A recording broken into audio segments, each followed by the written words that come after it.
I decided to make this video because I felt the need to defend us passionate gamers, and I really don't want to see our favorite games and stories raped and destroyed by the crazy people that want to rule and overtake the gaming industry. I know that a lot of people will not agree with me, but I also think that a lot of people will. So let's dive into it. In this video, I want to talk about two upcoming games that, for several reasons, are shaping up to share a lot of similarities: The Witcher 4 and The Blood of Dawnwalker. While The Witcher 4 needs no introduction, I feel that The Blood of Dawnwalker is being developed under the radar, and I have reason to believe that in the end it may actually turn out to be the better game. I am really excited about The Blood of Dawnwalker, especially now after their latest showcase in which we can clearly see and feel the Witcher 3 vibe and aesthetics. I really want to play another amazing gaming masterpiece without replaying The Witcher 3 for the 50th time. But at the same time, I am truly worried about The Witcher 4. And trust me, I have my reasons for feeling this way. There have been several worrying reports suggesting that CDPR might take the story in a more heavy-handed, agenda-driven direction, and that it is nightmare to develop the game on a real Engine 5.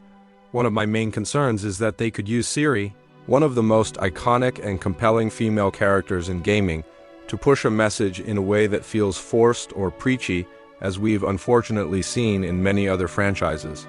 I truly hope I'm wrong, because Ciri deserves to be written with the depth and complexity that define her, and not reduced to a simple social justice warrior. Her potential as a character is enormous, and I can only hope CDPR chooses to explore that fully and respectfully. I know Ciri is not a woke protagonist as many people are implying, because it's very clear that she is the most important character in books and games, despite the fact that we are experiencing the Witcher world throughout Geralt's eyes. But I still feel that we'll see a lot of woke nonsense despite the true location, culture, and history that The Witcher 3 is inspired by. By this I mean Eastern Europe, more specifically Poland and the Slavic mythology. I mean, if I see a person of color in medieval Eastern Europe, it will definitely ruin the immersion, at least for me. Imagine if someone is making a game about the history of Nigeria and decides to insert white characters. Just for sake of diversity, it will look stupid. It just doesn't make sense to me. We've seen it in the Netflix Witcher show, and I am sure that it will be forced upon us in the new Witcher games in some ways. Especially now, after CDPR signed a contract with the Devil, the ESG platform, and I'm sure that I'm not the only one worried about this. On the other hand, I feel really optimistic about The Blood of Dawnwalker, which is being developed by former Witcher 3 and Cyberpunk lead quest designer. They also had an amazing showcase recently, and I can definitely say that the game looks incredible and very promising with some new amazing mechanics and ideas. The main reason why I feel optimistic about the one and pessimistic about the other is simple. I think that the studio making The Blood of Dawnwalker is not big enough yet to be pressured and bullied into injecting woke and dumb politics into their game. I really want The Blood of Dawnwalker to succeed, and if it does, I know that it will be a bittersweet victory, because they will definitely grow as a company and will become a target for the evil people looking to control and destroy everything we love. Now, back to The Witcher.